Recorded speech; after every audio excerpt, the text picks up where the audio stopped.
అంటే ఎస్కేఎన్ గురించి చెప్పాల్సి వస్తే ఒక ఫ్యాన్ బాయ్గా నన్ను ఇన్స్పిరేషన్గా తీసుకుని ఈ రోజున హైదరాబాద్కి రావడం జరిగింది. వచ్చిన వాడు ఎలా పైకి రావాలనే దాని మీద ఆ తపనలో నుంచి ఒక పిఆర్గా, ఒక జర్నలిస్ట్గా తను స్టార్ట్ చేసి సినిమాలతో అసోసియేట్ అయ్యి తనకున్న ఇంట్రెస్ట్ కొద్దీ అక్కడి నుంచి ఒక నిర్మాతగా గీతార్స్తో పాటు తను కూడా ట్రావెల్ చేస్తూ అక్కడి నుంచి తను ఇండివిజువల్గా ఒక నిర్మాతగా ఈ రోజున బోల్డ్ అని సినిమాలు చేసి అన్నిటి కూడా సక్సెస్ఫుల్ ఒక నిర్మాతగా తను ఎదిగాడు.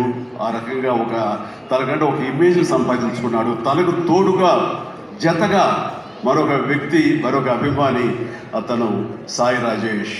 సాయి రాజేష్ కూడా అదేవిధంగా ఈ ఇండస్ట్రీకి వచ్చి తనకున్న టాలెంట్ తోటి, రైటింగ్ కెపాసిటీ తోటి, డైరెక్షన్ క్యాపబిలిటీ తోటి ఒక ఎస్కేతో చేరి తను కూడా ఒక నిర్మాతగా ఎదగాలని ప్రయత్నం చేసి ఆ సక్సెస్ అయ్యి ఈ రోజున తనకంటూ కొన్ని సినిమాలను తీసి ఏకంగా ఆ సినిమాలను ప్రజాదరణ పొందడమే కాకుండా సక్సెస్ తన ఖాతాలో వేసుకోవడమే కాకుండా 2 నేషనల్ అవార్డ్స్ పొంది నా అభిమానులు తలమానికంగా అయ్యేటంటే కనుక మనస్ఫూర్తిగా సాయి రాజేష్ని మనస్ఫూర్తిగా అభినందిస్తున్నాను. ఇవి నాకు మీ ఫ్యాన్ బాయ్ మూమెంట్స్ ఎలా ఉంటుందో, మీరు ఎట్లా ఆనందపడతారో నాకు తెలియదు, కానీ ఈరోజు మిమ్మల్ని అందరూ చూసి అంత గర్వపడుతున్నాను. ఆ రకంగా ఈరోజున రవి వర్మ నాకు పరిచయం చాలా తక్కువ, ఈ స్టేజ్ మీద ఇప్పుడే పరిచయం.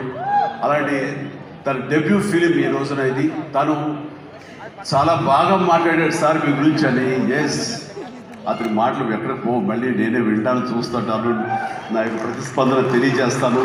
అండ్ తను ఇలాంటి వాళ్ళందరూ కూడాను ఇండస్ట్రీలో వచ్చి వాళ్ళకంటే ఒక స్థానం ఏర్పరచుకున్నారంటే కనుక వీళ్ళందరూ కూడాను చాలా సాదాసీదా కుటుంబాల నుంచి వచ్చిన వాళ్ళు, ఆర్థికంగా మామూలు స్థాయి నుంచి వచ్చిన వాళ్ళు, ఒక సాధారణ జీవితం గడుపుతున్న వాళ్ళు. కానీ వీళ్ళు కనే కళలు మాత్రం అసాధారణం. అది వాళ్ళని ఈ స్థాయికి తీసుకొచ్చింది. మీరందరూ కూడా కళలు కనండి, రాత్రి కూడా కాదు, పగలు కనండి, పగల కళలు కనండి. పగల కళల్ని దాన్ని విజువల్గా మీరు ఊహించుకుంటూ ఉండండి. మీరు ఏం అవ్వాలనుకుంటున్నారో మీ యొక్క రంగంలో కానివ్వండి, భవిష్యత్తులో అది అవ్వటం కోసంగా నమ్మకంతో మీరు ముందుకు వెళ్ళండి. ఖచ్చితంగా అయి తీరుతారండి. నేను అవలా